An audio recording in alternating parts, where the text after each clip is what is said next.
Bienvenue à toutes et à tous, je suis Marius, j'espère que vous allez bien.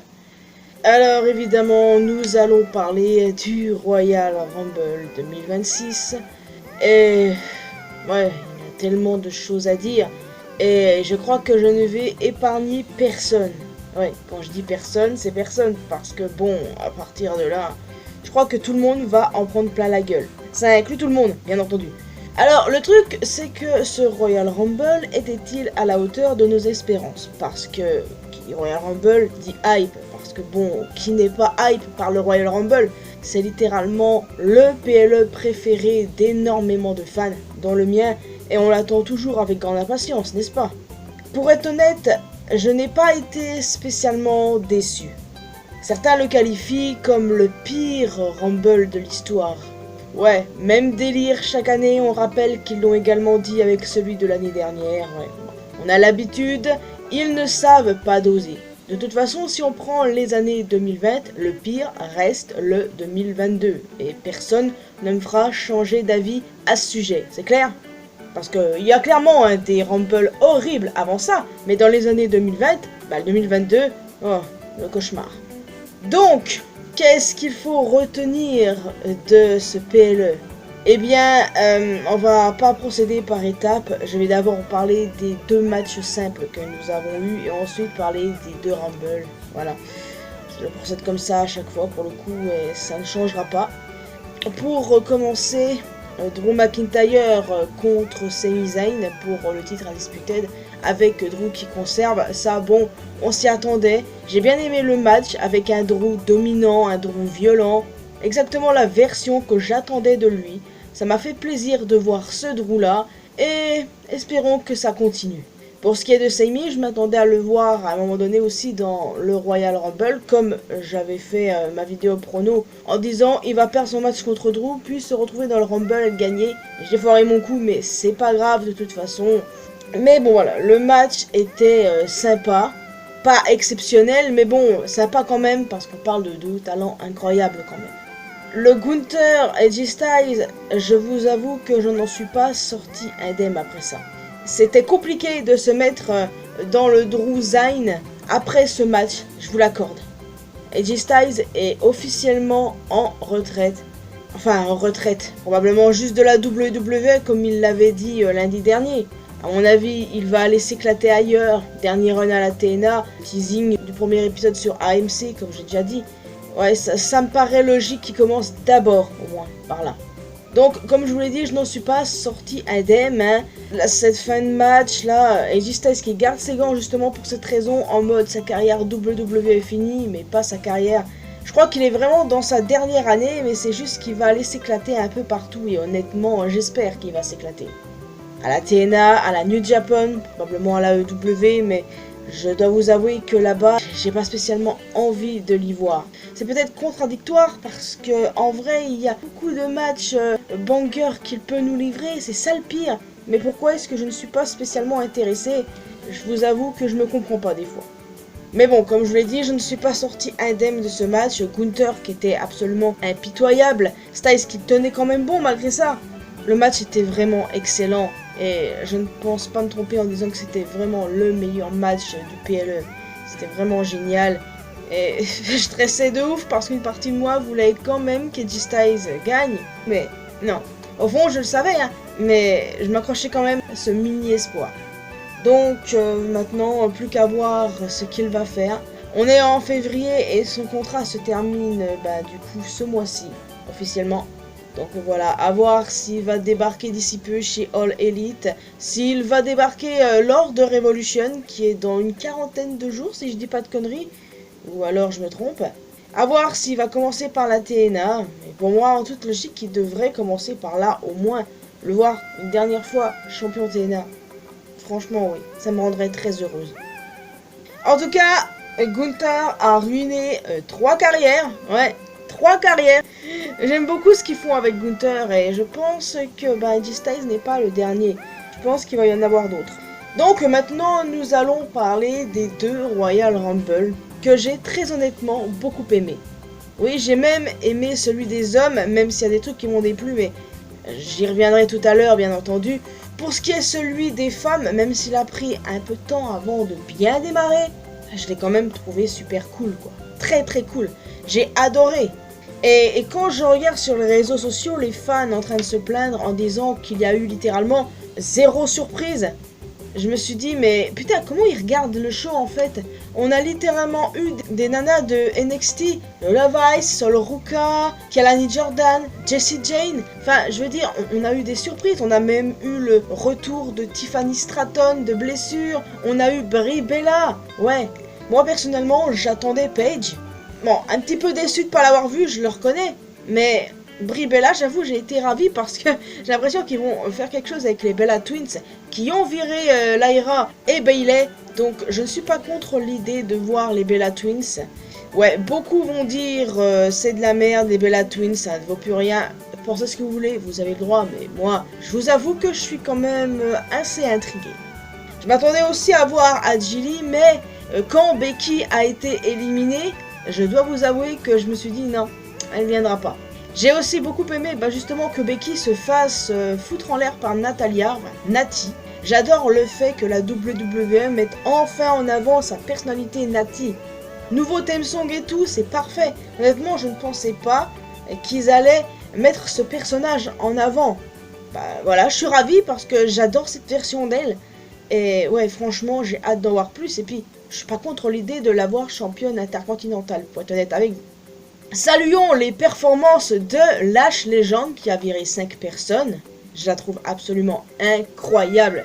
Et une autre personne que j'ai trouvé incroyable, en dehors de Sol Ruka qui est restée un long moment, franchement cette nana est incroyable, mais la personne que je tiens tout particulièrement à mentionner et à applaudir, c'est Kiana James. Kiana James, je la voyais pas rester aussi longtemps pour être honnête, et la performance qu'elle nous a livrée, ayant regardé NXT, je sais qu'elle est capable de ce genre de performance, ça ne m'a pas étonné, mais ce qui m'a vraiment étonné, c'est le fait qu'elle soit restée longtemps et qu'elle ait fait ses trucs. Genre là, elle a prouvé aux gens qui n'en avaient rien à foutre d'elle que c'était pas une nullarde. Et honnêtement, ça fait chier que des gens pensaient, premier degré, que c'était une nullarde, alors que non, pas du tout. Kiana James n'est pas une nullarde. Et honnêtement, ça fait grave plaisir, vraiment. Pas de Bianca Belair non plus. Et la gagnante, par de facto, bah, simplement Liv Morgan. Quand toutes les participantes sont venues, Tiffany étant la dernière, et qu'il n'y avait pas eu Bianca, je me suis dit, ce sera Liv, 100%. Parce que, personnellement, j'ai toujours hésité entre Liv et Bianca quand je faisais mes pronos. Mais là, j'avais plus trop de doute à ce sujet. À un moment, c'est vrai, j'avoue, j'ai cru que Tiffy allait remporter, j'avoue. Mais j'étais sur Liv, et je me suis pas planté. Donc, c'était vraiment très cool, et fuck la Saoudi qui a eu pratiquement 0 réaction pour ces femmes. Ils ont réagi pour Rhea, pour Rio, pour les Bellas. Bon, d'accord. Ça aurait été bien de réagir pour les autres aussi, non? Pour ce qui est du Royal Rumble masculin, alors je vous avouerai que Obafemi qui rentre en premier, c'était incroyable, le rouleur. Non mais j'adore ce catcheur, je l'adore. Le deuxième Braun Breaker, ah bah je ne m'attendais pas à ce qui a suivi le concernant. Il s'est fait péter la gueule par un mec encapuchonné. Et ce mec encapuchonné, je suis en train de me dire, mais c'est qui? Mais c'est qui? Genre, au début, j'ai cru que c'était Seth Rollins, mais genre, à un moment donné, on peut voir le gars de face, et j'ai pas l'impression que ce soit Rollins. Certains disent que c'est Logan Paul, et je veux bien, d'accord, mais l'intérêt de faire ça, je me suis quand même posé pas mal de questions, et je réfléchis encore. Il y a une théorie un peu what the fuck, comme quoi ce serait Adam Pearce, mais Adam Pearce, est-ce qu'il pourrait faire ça? Genre, il a été catcheur, hein, je le sais très bien, et c'était pas n'importe quel catcheur, mais faire ça, je sais pas. J'avoue que j'en sais rien. Ce qui m'a fait plaisir, c'est que nous avons également vu 2 gars de la AAA, Mister Iguana et La Palka. Et quand j'ai vu La Palka, j'ai été vachement choqué en mode « Hein? Mais qu'est-ce qu'il fait là ?» Je m'attendais plutôt à voir un mec de la TNA, vous voyez, genre Leon Slater ou Mike Santana. Mais non, même pas. Ce qui était cool, c'est de les voir. Et certains se sont demandé « Mais qu'est-ce qu'ils foutent là ?» Eh bien, l'année dernière, avant WrestleMania, la WWE a racheté la AAA et ils ont voulu mettre la AAA en avant via le Royal Rumble avec 2 talents, en fait. Genre, les gens, ils savent pas c'est qui La Palka, mais c'est une légende. Le lore de La Palka, c'est quelque chose de très complexe. Puis Mister Iguana, il est tellement drôle. Genre, on aurait pu avoir Ertrude à la place, mais on a eu Mister Iguana qui est également une figure comique, c'est excellent. Je n'ai pas du tout aimé que les gens sur internet disent mais tout le monde s'en fout de ces gars-là. Qui ça tout le monde? Eh, ne prenez pas votre cas pour une généralité, hein. Allez vous faire voir. Laissez les gens kiffer. Genre vous regardez pas la AAA, donc comment vous pouvez savoir? On a aussi eu Royce Keys, anciennement Powerhouse Hobbs. C'est vraiment génial. C'est vrai que j'en avais pas parlé dans ma vidéo prono. J'avais même laissé un commentaire épinglé en disant que je pensais qu'il allait débuter plus tard. Mais même pas. J'étais tellement contente de le voir. Genre, le mec, je le trouve trop charismatique. Il est grave badass. Son theme song, il est génial en vrai. J'ai beaucoup aimé aussi afficher Powerhouse Hobbs. Et après, blam, Royce Keys. J'ai kiffé ça. J'ai vraiment kiffé ça. Et surtout, ce qui est vraiment beau, c'est que ce nouveau nom, c'est un hommage pour deux membres de sa famille. Royce, parce que c'est le prénom de son fils. Et Case, c'est le nom de jeune fille de sa défunte mère. Je trouve ça vachement beau. Mais ça n'empêche pas l'IWC de trash talk en disant que c'est un nom de merde malgré tout. Ils nous ont fait la même Zumba avec Blake Monroe, qu'ils continuent de faire la Zumba. Ils devraient fermer leur gueule concernant les nouveaux noms, je suis pas ouverte au débat. Genre, ils ont le choix, ça se voit. En tout cas, le peu de temps qu'il restait, j'ai trouvé ça grave cool. Et puis il a été foutu en l'air par un membre de The Vision, c'est pas le scandale du siècle. Ce qui est scandaleux par contre, c'est Brock Lesnar, cette merde qui fout en l'air Oba Femi. Après ça, je m'en doutais, j'avais dit à mon frère, bro, Oba il va éliminer un max de monde, tu vas voir, il va se faire virer par une top star. Et bah, résultat, oui, cette merde de pisseux là est une top star. Et honnêtement, c'est le scénario que je voyais, c'est ça le pire. C'est ça le pire. On va clairement avoir une rivalité entre les deux, ça me fait déjà chier de voir Oba contre ce tocard là. Mais bon, s'il le bute, ça serait parfait. Ça serait parfait. Mais bon, Lesnar n'a pas foutu en l'air que Oba, il a aussi foutu en l'air Rey Fenix, qui a servi de serpillière, ainsi que Ilya Dragunov. Ça par contre,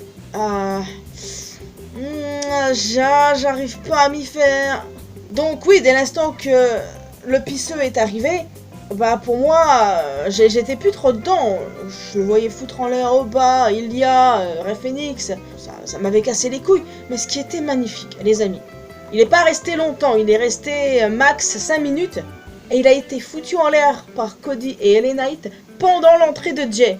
L'élimination parfaite. Merci. Il a été humilié comme Jaja. C'est tout ce que je voulais. Il y en a qui gueulent. Ouais, mais quelqu'un comme Lesnar qui se fait humilier comme ça, c'est de la merde. Non, c'est mérité. Juste bravo la façon dont il a été humilié. Merci Cody, merci Knight. C'était génial quand il a volé. J'étais morte de rire. Ah mais oui, j'étais morte de rire quand il était envoyé en l'air comme ça. Pendant l'entrée de Jay en plus, c'était génial. En parlant de Jay, Jay est complètement con, bien entendu, de faire confiance à son cousin. Vous êtes en plein Rumble et toi tu veux faire ton truc. Ça va pas, non? Non mais je vous jure, des fois... Ce que j'ai également kiffé, c'est le retour de Chad Gable en tant que El Grande Americano original. Le face-off avec l'autre El Grande Americano, le mime des Spider-Man. Franchement, je suis hypé parce que tout ça annonce un masque versus masque. Il y a des gens, ils sont pas chauds parce qu'ils aiment pas la gimmick, parce qu'ils disent ça va faire comme les Sin Cara. Franchement, là, c'est pas comme les Sin Cara. On parle de deux mecs super talentueux, Chad Gable et Ludwig Kaiser, donc non. Pour moi, ça va clairement bien se passer. Je ne pensais pas que j'allais être autant hype. Vraiment, je le suis. Et je suis grave contente de voir Gable qui a une shape incroyable. Et en plus de ça, qui a une barbe. Waouh. Ce que j'ai bien aimé aussi, c'est Cody qui se fait virer par Drew. Ouais, Drew qui était même pas dans le Rumble, hein, mais il le vire comme ça, tranquille. C'était marrant. Et le regard de Jacob Fatu en dit long. Tout ça va se terminer en triple menace à un moment donné. Et enfin, le vainqueur, sans surprise, Roman Reigns. Toujours mieux que Lesnar, je vous l'avoue, mais il n'y a pas de grande différence entre les deux. Du point de vue part-timer, je parle. Humainement, c'est pas du tout les mêmes. Hein. Je ne parle pas de ça. Roman, ça se voit que c'est un chic type, même s'il a voté Trump. Enfin bon, voilà, ça c'est un autre débat. Mais toujours est-il que ça reste un part-timer. Vous faites gagner un part-timer. Je vais endurer les Pro-Reigns jusqu'à WrestleMania. Ça va être drôle. Et il y en a qui, premier degré, veulent le revoir avec un titre. Ils n'ont pas compris ce qu'on a enduré pendant des années. Non, vous n'avez toujours pas compris? C'est ça votre problème. C'est que vous voulez impérativement le voir champion, mais certains, ils vont se lasser parce qu'il est jamais là. D'autres, ils vont être là, ouais, il fait ce qu'il veut, c'est Roman Reigns, quoi. Certains, ils regardent juste du catch pour Roman Reigns, ils ont le droit de l'aimer, mais putain de merde. Essayez d'être logique un peu, là. Genre, Roman Reigns, il a rien foutu depuis les Wargames. Sa participation a été annoncée via Video Package. Il arrive en 26e, enfin, il n'est pas resté extrêmement longtemps. Après, bon, tant qu'il n'est pas arrivé en 30, ça va, mais ça m'a gonflé. Je vous jure, ça m'a gonflé.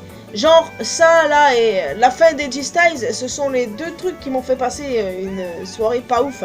Mais toujours est-il que j'ai rien contre Roman, je suis une grande fan de The Shield, vous le savez. Mais putain, mais au bout d'un moment, genre, pour qui moi j'étais? Bah j'étais pour Sami, mais comme il n'était pas dedans, bah j'ai changé d'avis. J'étais pour Braun Breaker, mais Breaker il s'est fait sonner dès le début. Après j'étais pour Oba, mais Oba il s'est fait foutre en l'air par l'autre pisseux. Il y a Randy qui est arrivé, je me suis dit bah pourquoi pas. Après il y a eu Gunther, je me suis dit ah pourquoi pas bordel. Mais non, mais de toute façon je savais dès que Roman est arrivé. Et surtout ses propos avant le show. Genre c'était quoi, 2 jours avant le show? Ou un jour, je sais plus. Pour moi c'était sûr qu'elle allait gagner, il y avait zéro suspense. En tout cas, la question est, qui va-t-il choisir? Eh ben, probablement Punk. Mais bon, il a aussi une histoire avec Drew. Mais Drew, je pense que ça sera plus Cody et Jacob Fatu. Alors, bon, voilà. Je pense que Roman va choisir Punk. Les Zebros à WrestleMania. Tout comme Liv, d'ailleurs, qui va probablement choisir Stephanie Vaquer à 100%. Mais tout dépend de si elle perd son titre ce soir contre Raquel Rodriguez. Raquel qui a été virée par Liv, ouais j'ai oublié de le mentionner ça, mais franchement j'ai hâte de voir ce qu'ils vont nous proposer dans les prochaines semaines et le build jusqu'à WrestleMania. En tout cas avec Roman qui sera jamais là, Punk qui va parler à un mur hein, si c'est lui qui est choisi. Donc ceux qui osent dire qu'il y a eu 0 surprise lors de ce Royal Rumble, ben franchement je ne sais pas ce qu'il faut vous dire. Hein. On a eu défi d'NXT, Sol Ruka, Lola Vice, Jessie Jane, Kelani Jordan, on a eu Brie Bella, le retour de Tiffany Stratton. Du côté des mecs, on a eu 2 gars de la AAA, Mister Iguana, La Palca. On a eu aussi les débuts de Royce Keys, les gars. Le retour de Chad Gable. Et vous dites que tout ça c'est pas des surprises? Je peux rien pour vous les mecs. Genre en autre surprise, qui aurait pu prévoir que Braun Breaker allait se faire tabasser par un gars? Qui aurait pu prévoir que Kiana James allait nous livrer une performance incroyable? Non, pour moi, il y a eu de très belles surprises hein, pendant ce Royal Rumble. Je n'ai pas à me plaindre. Quand Hunter a dit qu'il y aurait des surprises, ben, pour moi, là, il a pas menti. Mais bon, l'IWC, toujours en train de chialer sur les réseaux sociaux, à croire qu'ils sont bons qu'à ça, et ben, grand bien vous fasse. Qu'est-ce que j'en ai à foutre de toute façon? Vous pensez ce que vous voulez, mais arrêtez de chialer pour faire le buzz sur les réseaux sociaux. Arrêtez. Genre le pire Rumble, mais vous êtes complètement con. Je sais pas depuis combien de temps vous regardez du catch, mais franchement, il faut arrêter de dire ça à chaque fois. Genre vous allez voir, hein, et bientôt ils vont dire que ça va être le pire WrestleMania. Ils vont le dire, ça j'en suis sûr. Ils le disent à chaque fois. Ils l'ont dit l'année dernière, pourquoi ils le diraient pas cette année? Vous allez voir, je suis déjà prête. Non mais à force, moi je sature. Je vous jure que parfois ça énerve. Ça m'énerve vraiment.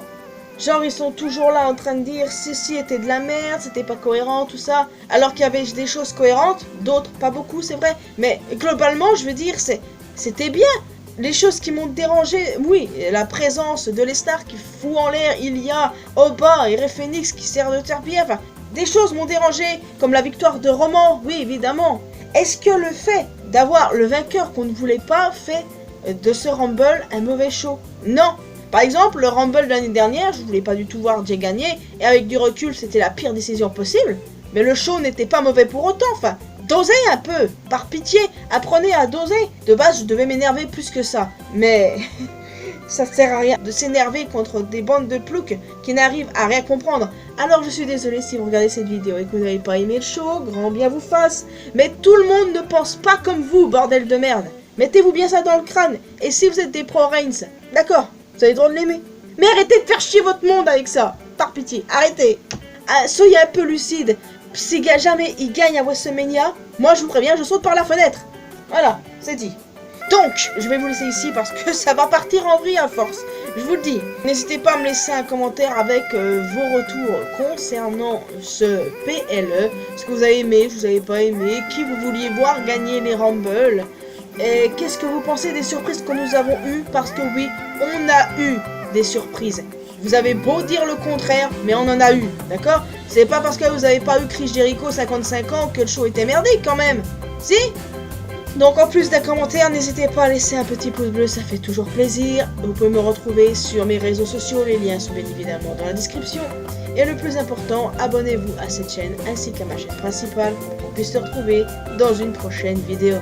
Et n'oubliez pas d'activer la cloche notification bien sûr. Bye bye.